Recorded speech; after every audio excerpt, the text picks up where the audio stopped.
Baik, Assalamualaikum warahmatullahi wabarakatuh. Perkenalkan, nama saya Repaldo dengan NIM 4012211113. Saya dari kelas 5E mata kuliah Hukum Maritim. Pada kesempatan kali ini saya akan menjawab beberapa pertanyaan, yang mana pertanyaan ini adalah bentuk dari penugasan mata kuliah Hukum Maritim itu sendiri. Baik, kita mulai. Baik, secara sederhana, definisi hukum maritim adalah hukum yang mengatur pelayaran dalam arti pengangkutan barang dan atau orang melalui laut, dan juga meliputi kegiatan kenavigasian dan perkapalan sebagai sarana modal atau transportasi laut, termasuk aspek keselamatan maupun kegiatan-kegiatan yang terkait langsung dengan perdagangan melalui laut yang diatur di dalam hukum perdata atau dagang maupun publik. Nah, kalau di KBBI, yaitu Kamus Besar Bahasa Indonesia, dijelaskan bahwa maritim adalah berkenaan dengan pelayaran dan perdagangan di laut. Jadi secara umum, kata maritim mengindikasikan tentang penggunaan dari laut berupa pelayaran dan perdagangan untuk kepentingan ekonomi. Baik, untuk dasar hukum sendiri di Indonesia itu hukum maritim diatur oleh Undang-Undang Nomor 17 Tahun 2008, yang mana di dalam undang-undang tersebut dijelaskan bahwa maritim ini mengandung 4 keyword atau 4 kata kunci. Yang pertama itu angkutan di perairan, yang kedua kepelabuhan, yang ketiga keselamatan dan keamanan, dan yang keempat perlindungan lingkungan maritim. Nah, mungkin teman-teman sudah pada tahu dan teman-teman sudah pasti setuju dengan statement saya ini. Laut adalah tools paling penting. Mengapa saya bilang penting? Karena laut sebagai konektivitas. Kita sudah tahu sejak dulu perdagangan baik di Indonesia ataupun di tingkat internasional, laut adalah sebagai sarana perdagangan. Selain itu, laut juga sebagai basis pertahanan. Nah, dalam kegiatan yang dilaksanakan di laut seperti yang saya bilang tadi, ada perairan yang dapat dilayari, ada perairan yang tidak dapat dilayari. Semua itu diatur oleh sekumpulan hukum dan kode yang secara kolektif dikenal dengan nama hukum maritim. Hukum maritim juga dikenal sebagai hukum kelautan. Tujuannya sangat sederhana, yaitu memberikan perlindungan penting bagi mereka yang bekerja di perairan yang dapat dilayari, serta penumpang-penumpang di atas kapal. Selain itu, hukum maritim juga menjaga kepentingan tiap-tiap manusia dalam masyarakat maritim supaya kepentingannya tidak dapat diganggu. Dan juga setiap kasus yang menyangkut kemaritiman diselesaikan berdasarkan hukum maritim yang berlaku.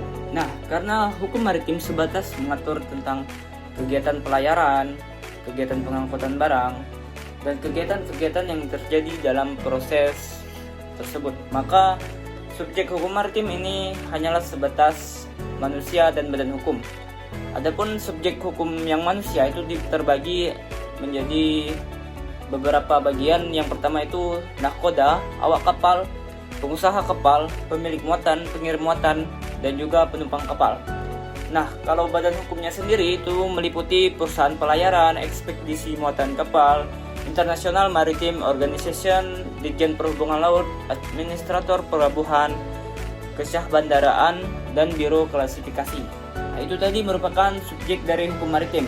Kemudian untuk objek hukum maritim ini juga mencakup beberapa hal. Yang pertama itu adalah benda berwujud, yaitu kapal, perlengkapan kapal, muatan kapal, galangan kapal, pelabuhan laut, tumpahan minyak, dan sampah-sampah di laut. Nah, itu termasuk objek daripada hukum maritim ini untuk benda berwujudnya. Sedangkan untuk benda tak berwujudnya, misalnya adalah perjanjian-perjanjian, kesepakatan-kesepakatan, surat kuasa, dan juga perintah lisan. Nah, untuk keberlakuan hukum maritim itu sendiri, hukum maritim ini berlaku bagi golongan seperti pemilik kapal, operator, ataupun karyawannya, atau bisa juga kita sebut ABK, anak buah kapal. Hukum ini dapat mengatur kapalnya, galangan kapal, pelabuhan, dan tempat berlabuh seperti hukum laut. Hukum maritim perlahan berkembang dari berbagai perangkat adat. Hukum ini digunakan untuk menangani berbagai masalah seperti kematian ABK tersebut yang terjadi di laut, kemudian kompensasi cedera dan perawatan kesehatan bagi pelaut, kemudian perizinan dan pendaftaran untuk kapal dan perahu, kemudian memindahkan penumpang dan kargo melalui pelabuhan, kemudian mengatur juga kelalaian yang dilakukan oleh pemilik dan operator kapal di laut. Nah, itu semua itu adalah ruang lingkup atau sesuatu yang diatur di dalam hukum maritim. Nah, untuk perbedaan hukum maritim dengan hukum laut internasional sendiri saya memiliki beberapa poin dan beberapa alasan. Yang pertama itu dilihat dari asal-usulnya, hukum maritim itu dikembangkan memang untuk awalnya melindungi pekerja dan pelaut yang terluka di laut lepas. Sementara itu hukum laut internasional dikembangkan di Inggris dan dimaksudkan untuk mencakup masalah perdagangan dan perniagaan di laut lepas. Nah, dari asal-usulnya saja hukum maritim dan hukum laut ini menangani objek yang berbeda. Nah, kalau menurut pandangan sederhana saya, hukum laut internasional itu cakupannya jauh lebih besar dibanding hukum maritim. Di dalam hukum laut internasional itu dasar-dasarnya itu terdiri atas beberapa perjanjian dan beberapa konvensi-konvensi. Nah, maka dari itu bagi saya hukum maritim adalah lex spesialis daripada hukum laut internasional. Karena hukum laut internasional sendiri mengatur hal-hal yang lebih kompleks seperti mengatur batasan-batasan perairan negara atau mengatur laut lepas, mengatur ZLE. Sementara itu untuk hukum maritim hanya mengatur kegiatan yang dilakukan di pelabuhan, kegiatan bagaimana seseorang di dalam kapal, kegiatan bagaimana pengangkutan terjadi, hanya sebatas terfokus melakukan kegiatan-kegiatan tersebut. Hukumnya hanya terfokus mengatur kegiatan-kegiatan tersebut.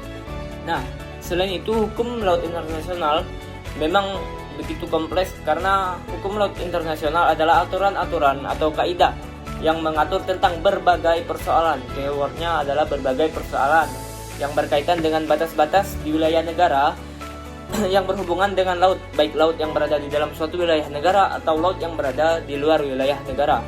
Nah, berbagai persoalan tersebut tidak hanya mencakup seperti persoalan-persoalan yang terjadi di maritim.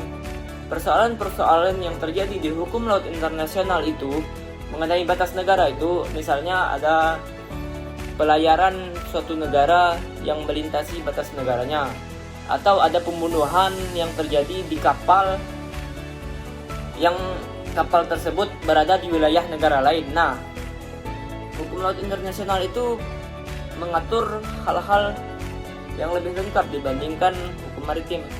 Kesimpulannya bahwa hukum maritim adalah lex spesialis daripada hukum laut internasional. Karena hukum laut internasional ini cakupannya luas, sedangkan hukum maritim terfokus pada dua kegiatan, yaitu pelayaran dan perdagangan. Baik, mungkin sekian penjelasan dari saya terkait pertanyaan-pertanyaan yang menjadi bentuk penugasan daripada mata kuliah hukum maritim. Dan semoga apa yang sudah saya jelaskan di video tadi bisa bermanfaat untuk teman-teman dan bisa menambah pengetahuan dan wawasan teman-teman sekalian. Mohon maaf apabila ada kekurangan, kesalahan ataupun kekeliruan di dalam video tersebut. Akhir kata saya ucapkan wabillahi taufik wal hidayah. Wassalamualaikum warahmatullahi wabarakatuh.